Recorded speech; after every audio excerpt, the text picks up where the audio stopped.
Oke teman-teman, kali ini kita coba-coba mikat kacer lagi. Jadi kata si Pak Lau ini di depan kita ini, dia ketemu kacer lagi.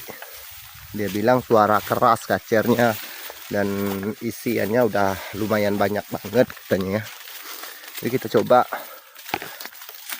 ikuti di mana tempat yang dia ketemu kacer itu. Dia bilang udah 4 atau udah berapa kali teman? Udah 4 kali dibawakan pikat dari anakan sampai ke jantan juga dibawa, betina juga pernah dibawa katanya, tapi burung hutannya nggak berani nyamperin dan nggak ya, dengan kata lain nggak bisa didapat lah. Jadi dia memutuskan ngubungi kita dengan harapan kita bisa buat nangkap burung ini ya. Kita coba ya teman-teman, semoga aja burungnya mau mendekat. Oke teman-teman, lanjut kita coba jalan dulu, kita coba cari burungnya teman-teman ya.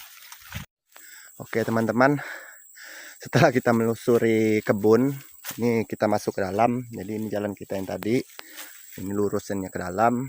Ini kebun-kebun warga yang udah nggak kerawat lagi teman-teman. Jadi kita coba masuk di dalam. Perjalanan kita dari jalan besar ke kebun ini kurang lebih sekitar setengah jam teman-teman. Jadi kita coba masuk ke dalam lagi, katanya sih udah nggak jauh, paling sekitar 1 menitan 2 menitan udah nyampe katanya ke dalam. Jadi kita coba, itu si Pak Laut jalan dulu.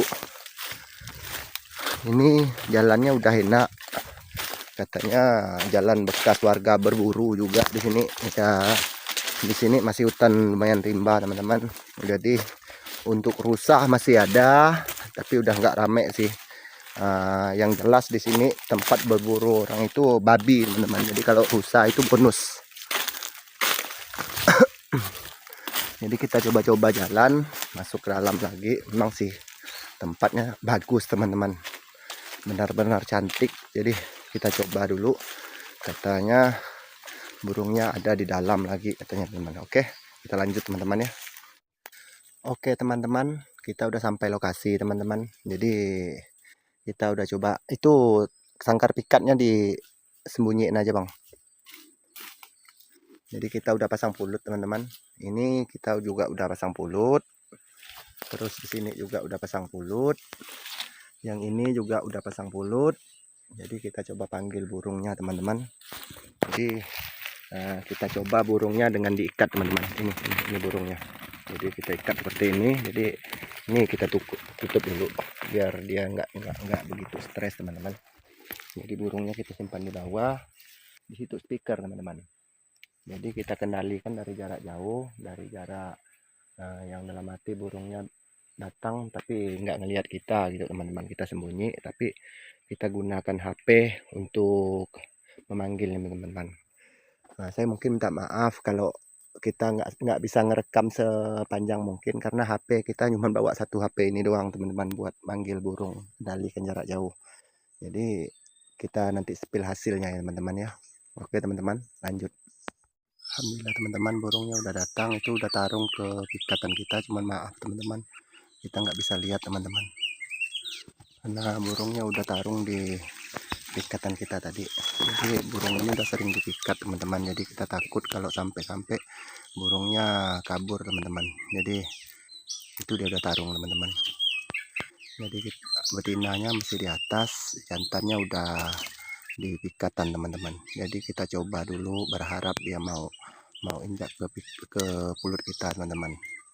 Saya juga nggak kira kalau burungnya bisa langsung turun ke bawah teman-teman, makanya saya tadi pasang di atas semua pulutnya. Harusnya sih ada di pikatan juga ada pasang pulut, cuman karena saya nggak kira burungnya ini berani turun langsung seperti ini, jadi ya udahlah, maaf loh teman-teman kalau kita nggak bisa langsung spill.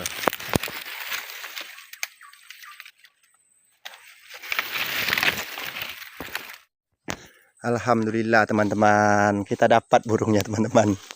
Jadi ini alhamdulillah burungnya mau hinggap di sini teman-teman. Jadi burungnya tadi main terus loncat-loncat, jadi kita nggak bisa mikat, nggak bisa bersuara teman-teman. Mohon maaf kalau kita nggak bisa ngerekam teman-teman. Jadi alhamdulillah spillnya itu tuh bang, burung abang diamankan dulu pakai topi topi di sana bang, biar nggak stres bang. Jadi pulut yang ini yang diinggap teman-teman, ini ada 2 biji pulut, satu di bawah, ini satu masih nempel ke dia teman-teman. Jadi alhamdulillah burung ini kita poin teman-teman. Meskipun agak susah, agak ribet sedikit mikatnya, tapi alhamdulillah poin teman-teman. Oke teman-teman, lanjut. Seperti itulah tutorialnya. Oh iya, saya juga lupa bilang. Kemarin teman-teman kita pernah bertanya, bang gimana sih cara nangkap kacer yang susah turun, nggak mau dipikat, bahkan udah disimpan di bawah tangkringan ini itu. Caranya gini teman-teman. Teman-teman cukup cari tempat yang strategis, tempat yang rimbun tapi terang teman-teman ya. Seperti ini ya teman-teman. Ini bisa kita lihat dari atas. Jadi burung walaupun dari atas tapi masih bisa lihat pikatan kita dari sini. Tapi ini contohnya rimbun teman-teman. Ini rimbun. Jadi burungnya meskipun dia nggak berani turun, tapi lihat burungnya ada di bawah pikatan kita, dia pasti melancar turun teman-teman. Pasti langsung nyamperin. Tapi dengan catatan tadi, di mana tempat yang strategis burung hinggap, kita pasang pulut semua. Jadi pas burung datang ya udah kena. Tadi di bawah saya lupa teman-teman. Saya pikir ya udahlah, mungkin burung nggak mau turun, kita pasang di atas semua. Ternyata burungnya turun nyamperin pikat kita.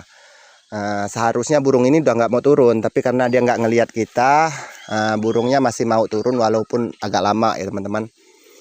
Oke teman-teman, seperti itulah tutorial nangkap kacer yang boleh dibilang mudah teman-teman. Tapi kita harus tahu karakter burung dan tahu sifat-sifat burung dulu teman-teman. Oke, lanjut teman-teman. Nih burungnya sama mirip sama Pak Alau, jantan juga.